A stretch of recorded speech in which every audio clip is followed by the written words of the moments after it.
It's not just about the vehicle itself. It's as we say, within uYilo, we're facilitating and enabling the ecosystem around electric mobility.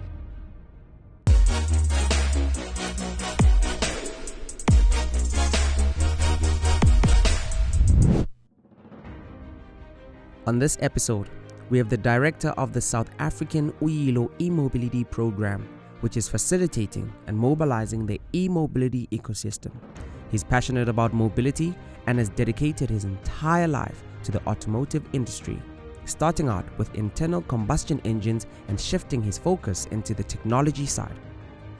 The technology landscape at uYilo extends across renewable energy generation, second life electric vehicle batteries, integrated as stationary storage, vehicle-to-grid of ancillary grid services from electric vehicles, and an autonomous energy management systems, providing resilient charging infrastructure for electric vehicles aligned to the international smart grid protocols. Please help me welcome Hiten Parmar. What is that? Killing mosquitoes. Yeah, I know. Hiten, what an amazing opportunity it is for us to be sitting down with you. We are really excited, and some of the work that you guys are doing here is really amazing, and it's really exciting to see the technologies that you guys are developing here. Before we get into our conversation, Yanesh, do you mind telling us how uYilo and Jendamark started working together? Yeah, thanks, Goodwill. Hiten, I echo Goodwill's sentiments. We really appreciate you taking time out for us. So I don't know if you remember, but I think we had a conversation probably 6, maybe even 7 years ago. And I remember distinctly it was at Jendamark, and you said, listen, you guys need to get into this alternative energy space, this e-mobility space and EVs. And I was like, what's Hiten on about? There's no ways this is going to take off. And to this day, I regret not taking your words seriously. And I think maybe 3 or 4 years ago, I then started to realize actually Hiten was probably right, because I was definitely in the skeptic camp. And since then, Goodwill, we've always kept in contact. Hiten and uYilo have been a great source of information for us as a company to decide what's our EV strategy, how do we go forward. And through his guidance, we have got now 2 key R&D projects on the way, developing an EV charger and a small little vehicle to help transport components between our 2 factories. So I've learned to listen to uYilo and Hiten better than what I did 6 years ago. So that's how I guess it started. That's amazing. We believe that there is no great technology without people even greater behind the technology. And as a way of introduction, we are interested in the story of Hiten Parmar and how it ended up in e-mobility. Do you mind telling us about that? Great, thanks. And great to have this conversation with you guys and share the experience. So, yeah, myself, I think I've dedicated my whole career and life into automotive. And it started out, I think everybody has some beginning in the ICE age. So, yeah, that's certainly where it started out. And really focusing on the technology side, in the early stages, looking at the whole automation lines and technologies into building cars, and then expanded into the areas of R&D within the technology space on internal combustion engines, engine control technology, vehicle control. And then follow on to that, working within the space of the OEMs and motorsport. And I think in the 2010 time, it was about, that's when we started, or I personally started noticing the transitions in the global space on new energy vehicles. And since 2013, had the opportunity to join uYilo from the ground up when it was established. And I think it's just been exponential since then. The wave is certainly hit globally. And since 2013, for the past 8 years, we've been really putting in efforts into developing this ecosystem around electric mobility and expanding the horizon for South Africa in that space. So I think, that's been the background, fully dedicated and passionate about the automotive industry, and could not be happier in leading the charge around the EV strategy. Awesome. And I'm sure that one of your challenges you've encountered leading this organization is the skills gap. There's already a huge skills gap we have in South Africa and in Africa and a lot of developing countries just to industrialize, let alone electrify vehicles. One of the great things I've seen with uYilo is obviously the talent that's come through the organization. How do you go about trying to bridge that gap from a knowledge perspective, from getting people excited to enter into the EV space? Because obviously we need more people in it. Yeah, indeed. So I think, as technology matures, there's always innovation that comes into it, but behind that is always people. And I think that's the main thing. And you alluded to the skill set required. There's a big skills gap globally, and even worse off in South Africa. Yeah. It's a case that the technology is maturing, but there's not enough know-how about it. You yourself, Yanesh, spoke about it, just having to understand on it. And it's not just about the vehicle itself. It's as we say, within uYilo, we're facilitating and enabling the ecosystem around electric mobility. So it is quite complex. It's not just about the vehicle. I think in every market you develop that. And alongside the technology comes in skills, because without the skills, you cannot develop a market. And it's a key role that we've had to play in terms of growing the skills gap internally, but also transferring that into other organizations so that we can develop South Africa's market in that. So yes, I think skills is a critical gap in terms of that. What we find is technology is really advancing and maturing very quickly, and skills is the biggest gap within that. So we have, over the 8 years, we've had to grow our skills internally.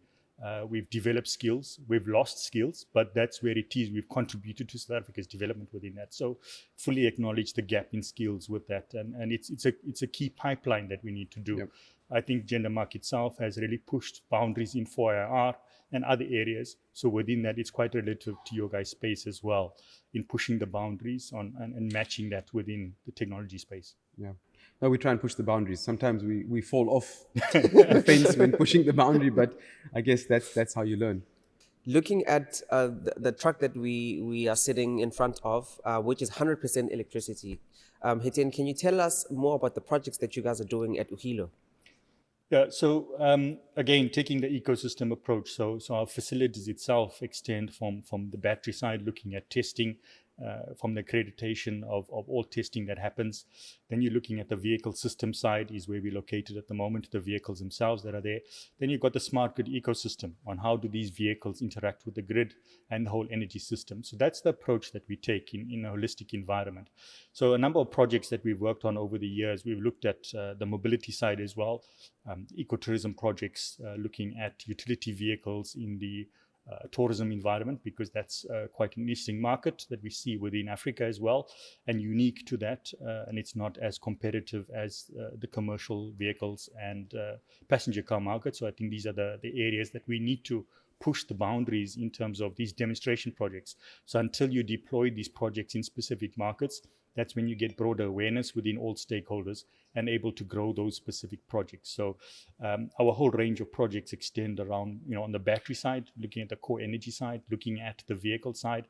So we've done e-bike projects, fleet sharing systems, utility vehicle applications, and also working closely with the manufacturers, the OEMs themselves, on various projects like that. So utilizing second life EV batteries, looking at vehicle to grid, inclusion of solar and energy management. These are all critical areas, as in embracing the ecosystem. So certainly we've really got our hands dirty and into it over the last 8 years, and that gives the credibility of our organization and the work that we do. So I just want to ask a question about just to better understand what you mean by ecotourism. So I would imagine it's obviously an electric vehicle that would take people around on a safari, but you also need to have the batteries, the solar systems to actually charge the vehicles. Maybe just talk to us a little bit more detail. What is ecotourism? I think that's an interesting opportunity that we could explore that I guess is unique to us. Yeah, indeed. So I think the tourism space, agriculture space is all moving into the green environment. And I think this is what the industry and the opportunity is. So we acknowledge, especially within Africa, a number of markets looking at bringing the green agenda into tourism.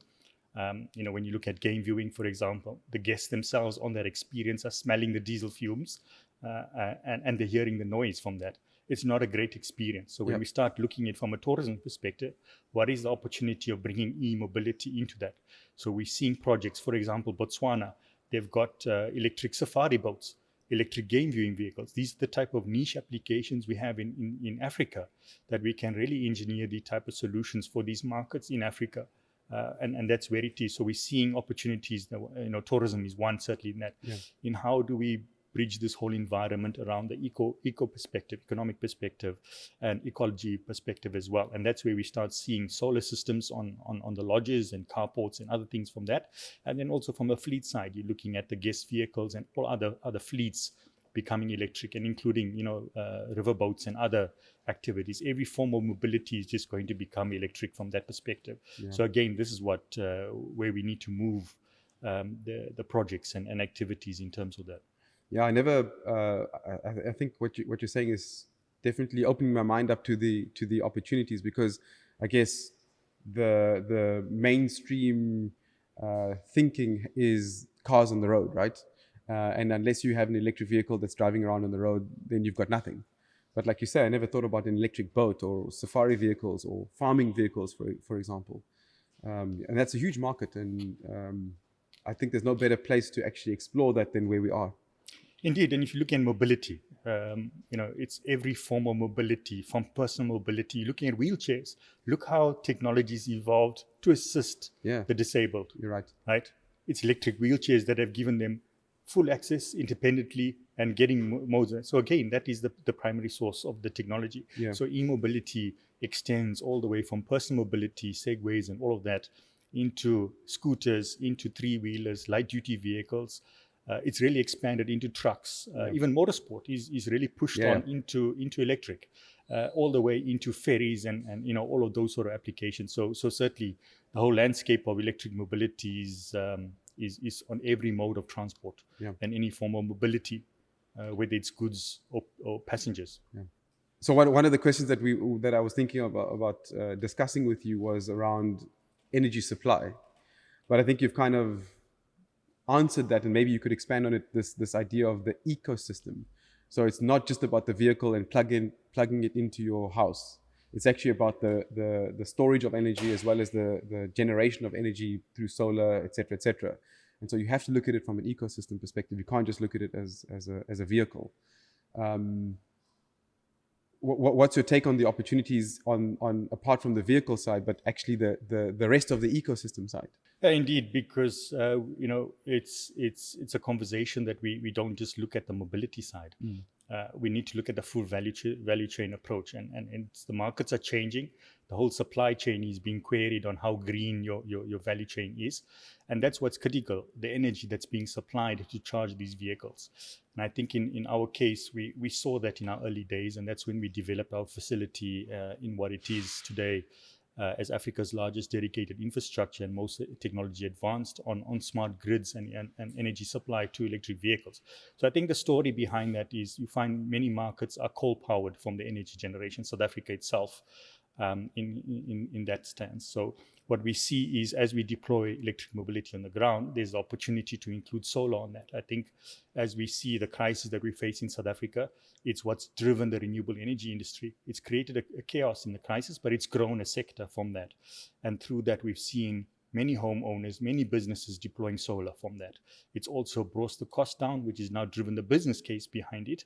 And it's really taking a broader approach from that. So what we see within that is more solar being deployed for EV charging. In that you're seeing all these projects internationally, these EV charging hubs that are full on solar. They've got the batteries to store the energy in terms of that. And that's really the work that we've been doing, is how do we, create this green value chain for EV charging. And so what we, in the context that we're speaking about, is really solar energy generation. Obviously the sun doesn't shine throughout the 24 hours a day. The ability to store that when you're not being utilized, and that's when you need the batteries to do that. In the context of electric mobility, utilize second life EV batteries, which are retired batteries from an EV that can be reused in that space to store the energy.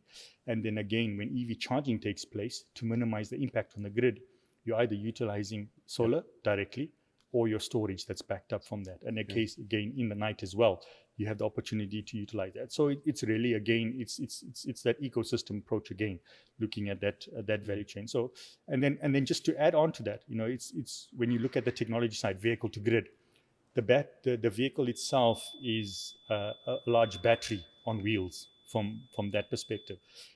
That's what vehicle to grid creates the opportunity of vehicle to everything. you utilize the battery in the vehicle to utilize for energy services. So you've got vehicle to grid, so fleets of EVs being able to support the grid. You've got vehicle to home, so in your personal environment, ability to utilize your battery that's in the car to support your home environment. So it's really exciting from that. And when you start looking at the whole mobility side moves from just mobility, it's into energy. And I think that's what the opportunity is with EVs. You're seeing the manufacturers themselves, the vehicle manufacturers, moving their business into the energy business, because EVs is the next best asset. And how do you going to exploit that? Because EVs or vehicles themselves are only used between 5 to 7% of the time. If you think of it, they're lying parked in a garage or lying parked outside in the parking lot. And what EV, the technology is then to exploit that opportunity of the vehicle lying idle and supporting the energy system. So, there's a lot to understand in this space. And I think this is what the technology, the horizon presents with EVs. Quite exciting. It is interesting that you almost answered 4 my questions that I was going to ask you. That's why I thought this. I've got one more. Can I follow up? Yeah. So Hiten, I would have.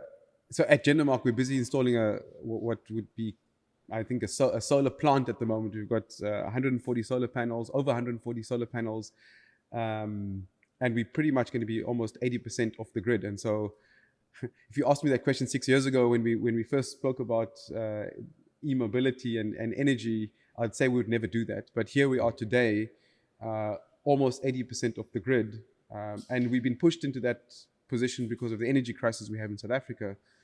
But there are significant opportunities where we can also supply onto the grid now, manage the EV fleet that we'll eventually have within our business, our employees' vehicles, etc., etc. So I couldn't agree with you more. I think that the vision you had in 2013 is coming to fruition. I wish I could have had the vision too, but at least I'm on board now. About time. Yeah, exactly. It's about time. You're right. So the thing that I am interested in, for the people that don't know about Second Life electric batteries, can you tell us a bit more about a Second Life electric battery? Yeah, so an EV electric vehicle has got a large battery pack within that, and obviously after a certain period of time, typically between 10 and 15 years, the range would obviously decrease on the vehicle itself, and for most mobility needs, you then need to replace that battery. But that battery doesn't mean that it's not fit for purpose in an alternative use. Yes, not for mobility, but the opportunity is what we call Second Life EV batteries for stationary storage. So we literally take the battery out of the vehicle and utilize that to support the grid or any other stationary energy applications. And that's what extends the value chain and even a business model beyond just the vehicle itself. So the Second Life battery concept is then utilizing electric vehicle batteries that are out of the vehicle, being utilized for grid support. We're seeing a number of manufacturers partnering from the vehicle manufacturers to the energy manufacturers, partnering and developing these solutions beyond that. And I think this is a great opportunity and reduces the cost as well on those typical products, but yet premium products, out of these vehicles that come on, that you have the access now to utilize from a circular economy perspective and extending the life beyond the vehicle itself. So that's the really environment is how do you then include these batteries that are being retired from the vehicle into the grid support, and that's where the Second Life comes into it. The Third Life is even coming into fruition because technology is really maturing really well. In terms of that, it's really grown from the technology in batteries. And then you're moving that right into Third Life, where it's being utilized in sort of consumer electronics, power tools, that sort of application. But the end goal is obviously recycling, and that's where it comes down to it. So again, taking an ecosystem approach is looking at what is the recycling mechanisms in place in every region and how this is going to be tackled around that. So that's what they're comes into. It's funny you say that. I think the last time we spoke, I told you I had a Second Life Nissan Leaf battery running my house. I've recently taken it out, and we will potentially use it as a UPS for some PCs at Jendamark. So, like you say, there's even Third Life. Let's see how much we can squeeze out of it.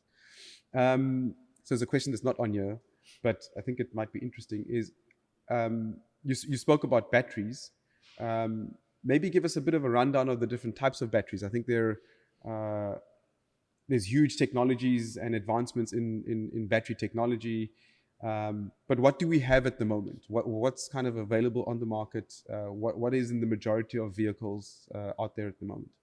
Yeah, so again, the technology evolution on batteries, it used to be, our old internal combustion engines used to have the traditional lead acid battery that is used to start and used for lights and other items within the car.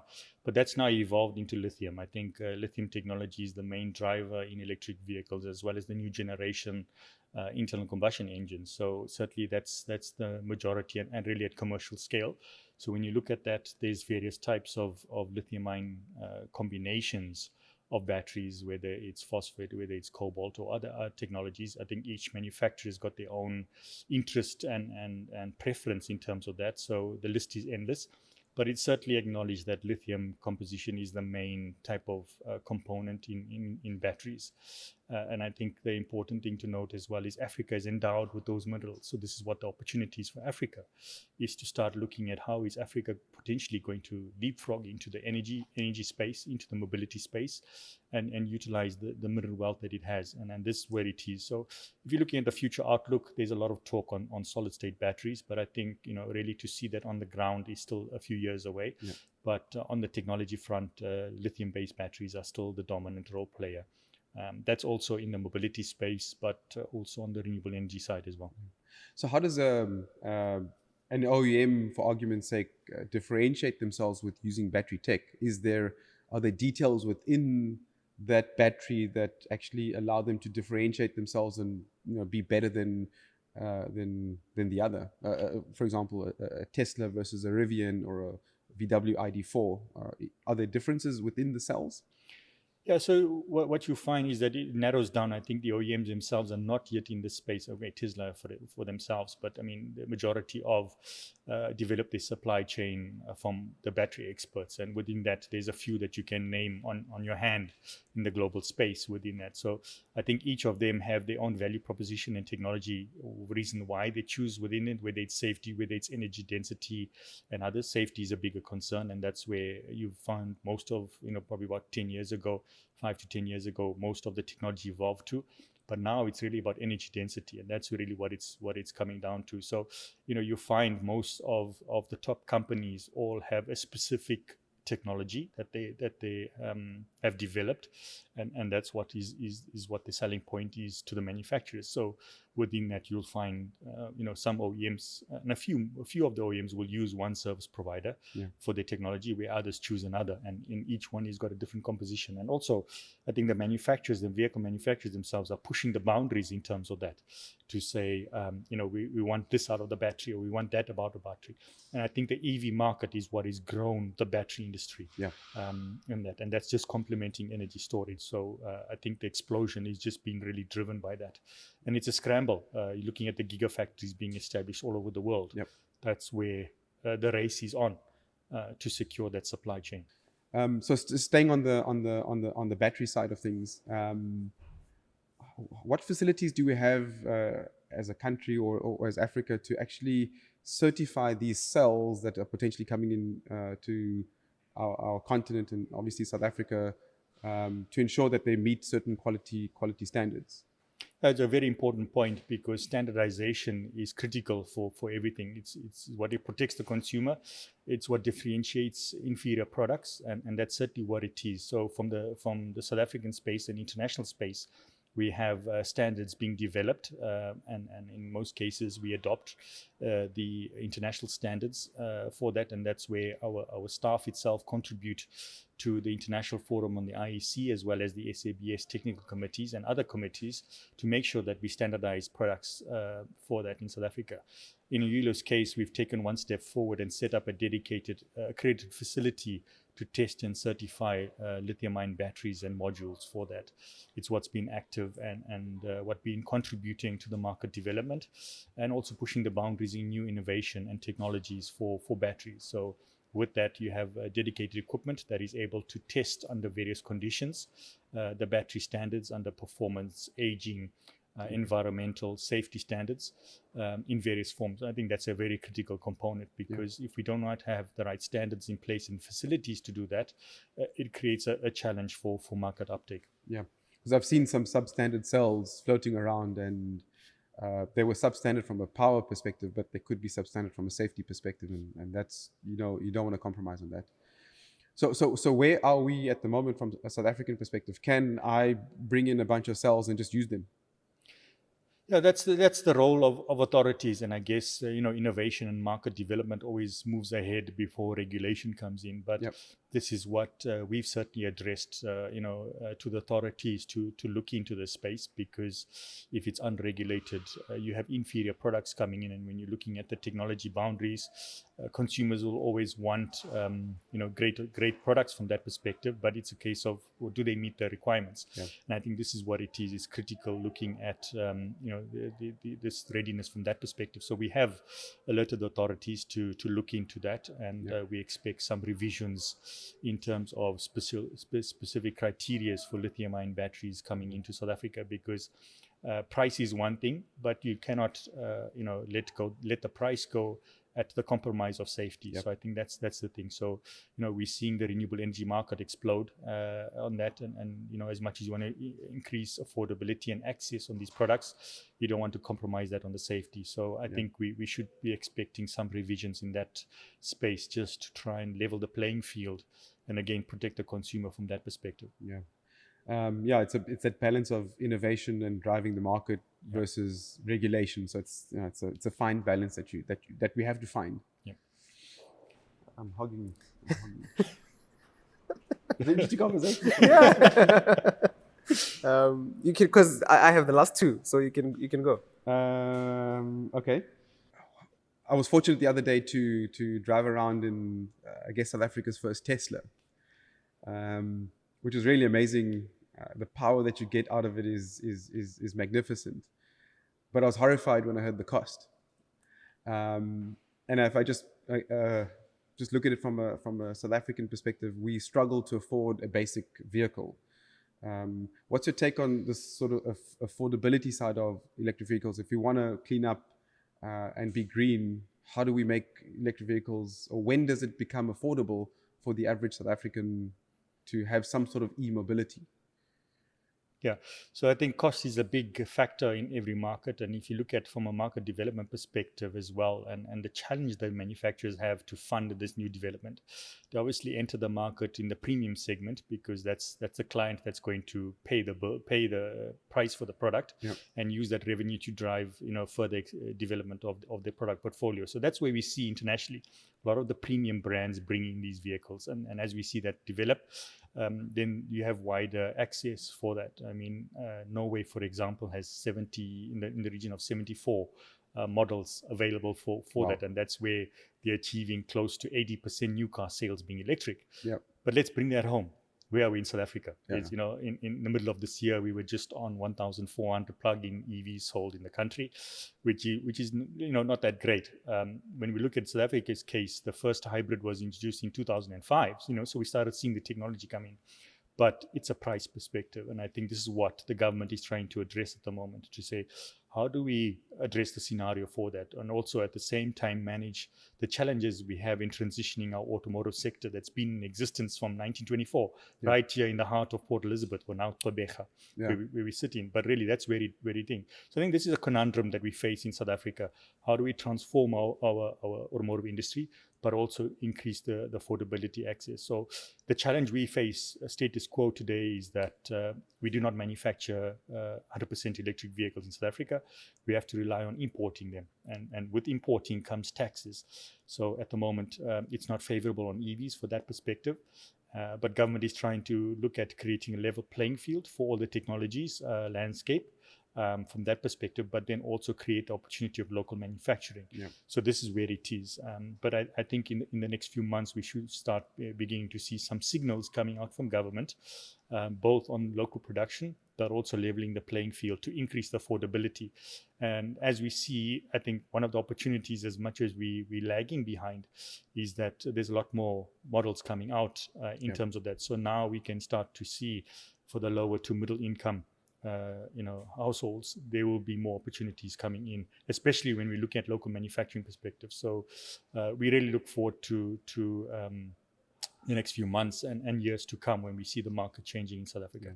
I think that from a local manufacturing perspective is even more important, just not from a local market, but as you know, the majority of our vehicles are exported into Europe, and Europe is changing over rapidly. So if our biggest customer, Europe, moves over to 50 to 60% EV, what do we sell them?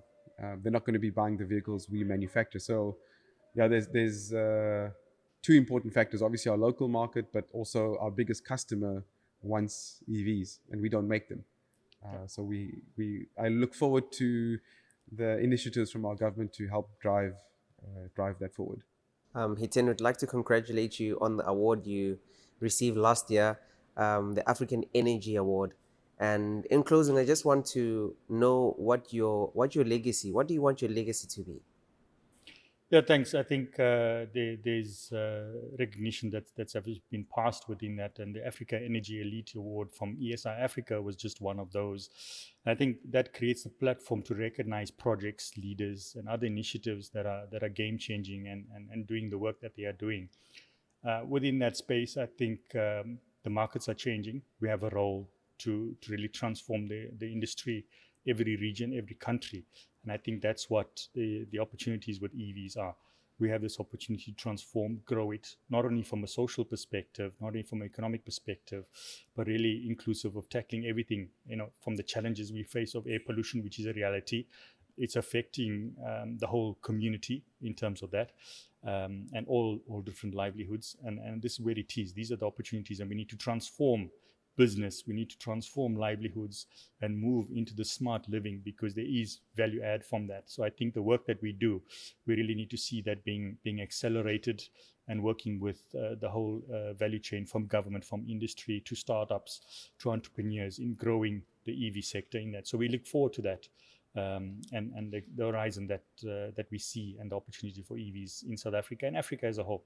What would you like your legacy to be? Yeah, so it's certainly we've been in a fortunate position to be having this role of delivering to a national program and enabling, facilitating, and mobilizing electric mobility.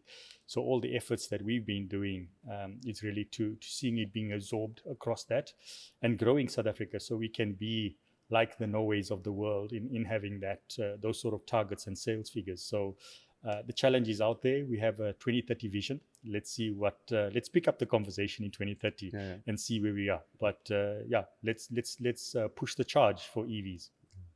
Hiten, firstly, thanks for spending time with us today. And more importantly, I appreciate you sharing your vision with me many years ago, and pushing me to believe where the future will be. I was a non-believer, but now I'm a believer. Thank you for that. We have to convert at some stage, but yes, exactly. It's our role. There's been many people that don't believe the story, but I think it's now certainly moving into every business practice and every type of entity. So it's certainly an exciting future. But yeah, great. We have a lot more converting to do. Perfect. And I hope this podcast helps with that. Great. Thank you, Hiten. Thanks for the conversation. Yeah.